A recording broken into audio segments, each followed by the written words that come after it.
Bismillahirrahmanirrahim. Assalamualaikum warahmatullahi wabarakatuh. Selamat pagi teman-teman semuanya. Nah, pada hari ini kita akan melanjutkan di pembelajaran tema 8 subtema 2 ya. Nah, bisa disiapkan pulpen 1D-nya. Silahkan dibuka halaman 133. Nah, langsung Ustazah mulai ya teman-teman ya. Nah, di halaman 133 kali ini kita akan membahas tentang membuat kalimat ajakan.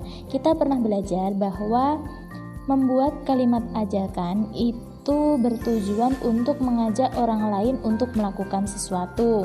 Nah, kalimat ajakan biasanya ditandai oleh kata ayo, ayolah, mari, marilah, atau hendaknya.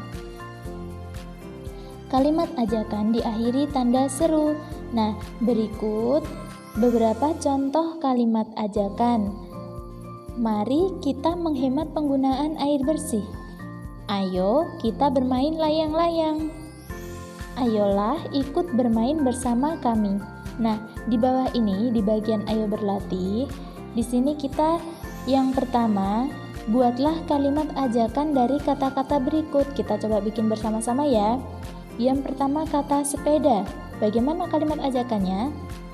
Bisa, ayo kita bermain sepeda bersama. Bisa. Terus kalau bola? Ayo bermain bola. Air? Mari kita menghemat air. Terus kata bersih? Mari kita bersihkan halaman. Terus kalau yang ini nomor 2, buatlah kalimat ajakan sesuai gambar berikut. Nah, gambar yang pertama atau gambar A itu gambar anak sedang ngapain? Sedang menyikat gigi. Bisa seperti ini. Ayo kita menyikat gigi yang bersih. Nah, bisa seperti itu. Yang B gambar apa ini? Gambar anak sedang mematikan keran. Berarti gimana? Mari matikan keran air apabila tidak digunakan. Bisa seperti itu. Nah, selanjutnya dibuka halaman 134. Di halaman 134 itu ada membandingkan dan mengurutkan berat benda dengan satuan tak baku. Kemarin kita sudah sempat belajar ya. Nah, di sini teman-teman, berat 1 sendok ini sama dengan berapa kelereng? Ada 4 kelereng. Berat 1 buku sama dengan berapa kelereng? 7 kelereng. Sementara berat gunting sama dengan 6 kelereng.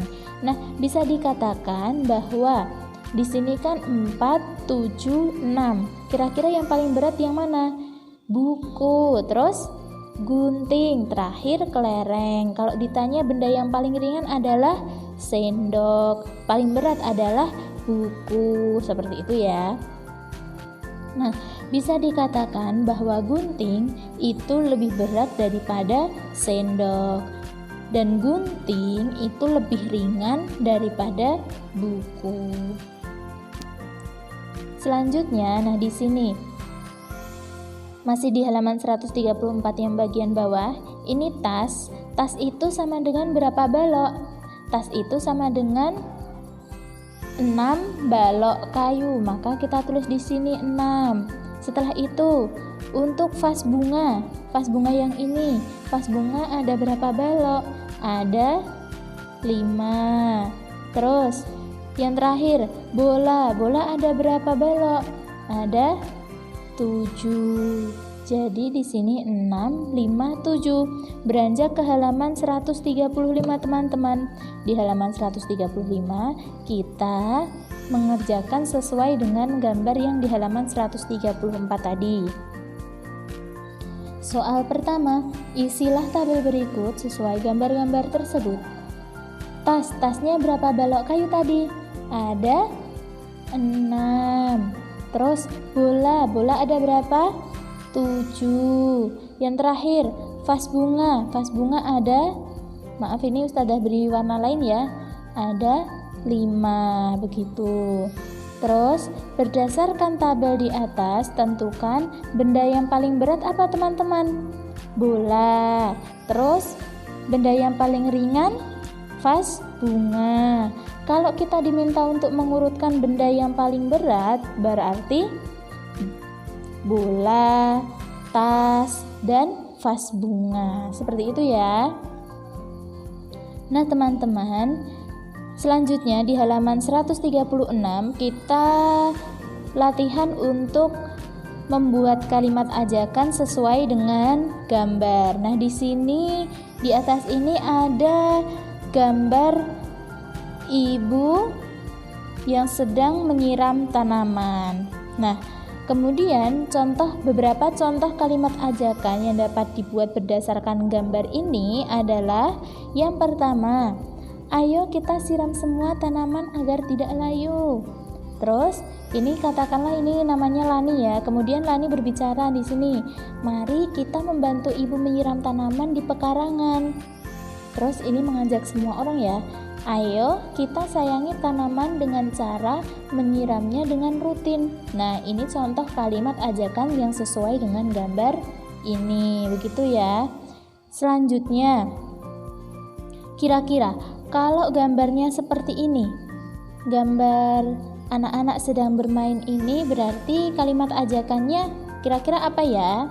Ustazah beri contoh satu ya. Nah contohnya seperti ini, mari kita bermain bersama. Nah itu sudah termasuk kalimat ajakan.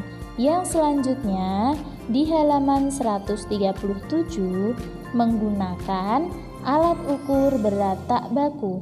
Alat untuk mengukur berat benda itu adalah timbangan. Kita dapat membuat timbangan sederhana. Timbangan dapat dibuat dari benda-benda di sekitar. Perhatikan gambar timbangan sederhana berikut. Nah, jadi di sini ada gambar timbangan sederhana ya teman-teman. Misalnya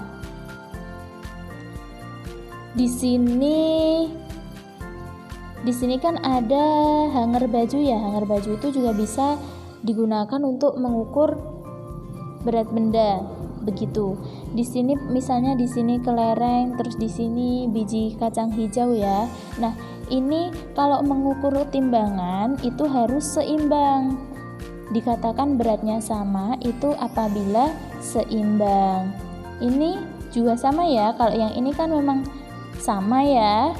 Nah, kalau yang ini yang satu kelereng, yang satu biji kacang hijau. Nah, di sini haruslah sama, makanya timbangannya ini seimbang. Kalau misalnya berat yang ini, berarti dia nanti hangernya naik ke atas, hangernya naik ke bawah seperti ini, karena lebih berat yang ini, berarti dia tidak seimbang, seperti itu. Selanjutnya, di halaman 138, kita belajar tentang menjelaskan aturan menghemat air bersih di sekolah. Kalau kemarin itu kita belajar bagaimana cara menghemat air bersih di rumah, kita belajar cara menghemat air bersih di sekolah. Nah, kemarin juga Ustazah sampaikan bahwa pada musim kemarau itu biasanya persediaan air itu berkurang, tidak hanya di rumah, tapi di sekolah atau dimanapun kalian berada.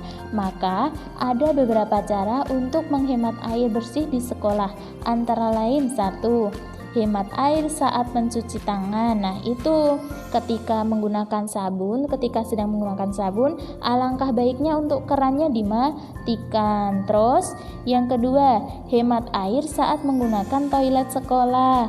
Terus, hemat air saat menyiram tanaman di pekarangan sekolah.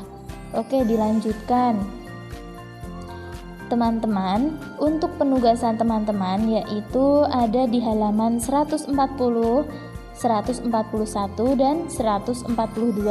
Nah, ini untuk penugasan teman-teman. Jadi tugasnya apa? Tugasnya adalah mengerjakan Bupena 1D halaman 140, 141 dan 142.